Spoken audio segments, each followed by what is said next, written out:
ప్రతి సంవత్సరం చైత్రమాసం శుక్లపక్షంలో సూర్యోదయ సమయంలో పాడ్యమి తిథి ఏ రోజున ఉంటే ఆ రోజున ఉగాది పర్వదినంగా పరిగణిస్తారు.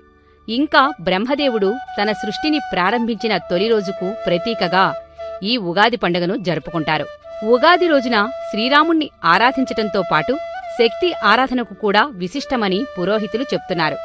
అలాంటి ఉగాది పండుగ రోజున శ్రీరామచంద్రమూర్తిని పూజించటం ద్వారా సకల సౌభాగ్యాలు చేకూరతాయి.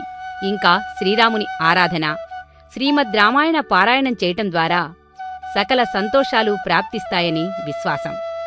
ఉగాది పండుగ రోజు సూర్యోదయానికి ముందే నిద్రలేచి శాస్త్రవిధిగా నువ్వులతో తలంటుకొని, నువ్వు పిండితో ఒంటికి నలుగు పెట్టుకొని, కుంకుడుకాయ రసంతో తలస్నానం చేయాలి.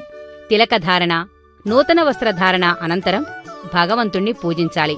పూజ అనంతరం పెద్దల ఆశీస్సులు పొందటం, దేవాలయ సందర్శనం చేస్తే పుణ్యఫలాలు చేకూరుతాయని పండితులు చెప్తున్నారు. వీటితో పాటు ఉగాది రోజు చేయకూడని పనులు కూడా ఉన్నాయి. ఈ తెలుగు సంవత్సరపు మొదటి రోజున మాంసం తినకూడదు, మద్యపానం చేయకూడదు, అలాగే పాత వస్త్రాలు ధరించకూడదు. ముఖ్యంగా దక్షిణముఖాన కూర్చుని పంచాంగ శ్రవణం చేయకూడదు. ఇలా చేయటం వల్ల లక్ష్మీదేవి దరి చేరదని చరిత్ర చెప్తుంది.